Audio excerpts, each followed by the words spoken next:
پر ہمارے آبا و اجداد نے باقاعدہ حکومت کی تھی.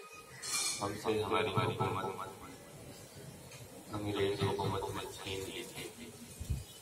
اس حکومت کے خلاف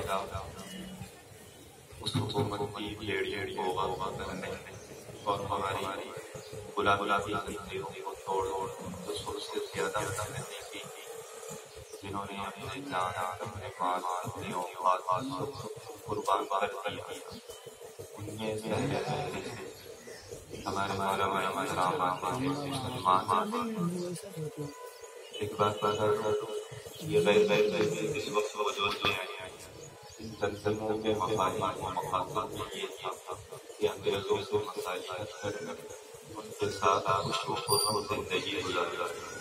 کسی کے ذہن و گمان یہ بات نہیں تھی کہ انگریزوں کو ہندوستان سے بھگایا جائے، ہمارے ملک کو آزاد کرایا، غلامی کی زنجیروں کو توڑا. جن کے ذہن و گمان یہ بات پیدا آئی وہ صرف مسلمان تھے، ہمارے اکابر اور ہمارے مختلف حکمران تھے.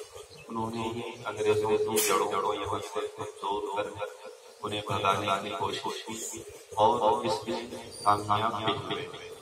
اصل سبب یہ ہے کہ آج جو لوگ کہتے ہیں آزادی کی خاطر، مسلمانوں کی خاطر، ہندوستان کی شہریت کی خاطر، ان لوگوں کو جو تصور اپنے ذہنوں میں ہے، میں اس کے خلاف یہ بتانا چاہتا ہوں کہ تمہارے تصورات، گندی نیت، تمہاری پالیسی یہ تاریخ قبول نہیں کرے گی. کیوں؟ اس لیے کہ اس تاریخ کو چھپا کر یہ لوگ اپنی تاریخ لکھنا چاہتے ہیں.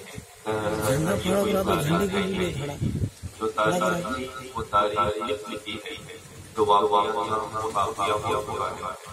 ہندوستان کی زمین اور آسمان میں اپنے ایسے سیاروں کو دیکھا ہے جنہوں نے آزادی کی خاطر اپنی جانوں کا نذرانہ بھی دیا ہے. وہ صحبت برداشت.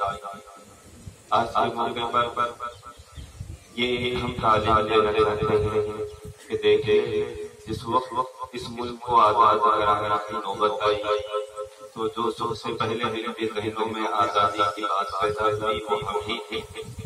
اور آج اگر ملک پر حالات آئے یا کوئی ایسے واقعات آئے تو یہ بات بھی یاد رکھیں، گھر لوٹنے والا دوبارہ لوٹ بھی سکتا ہے، گھومنے والا دوبارہ پروان بھی کر سکتا ہے، ہم بھی دوبارہ کروا بھی سکتے ہیں. اللہ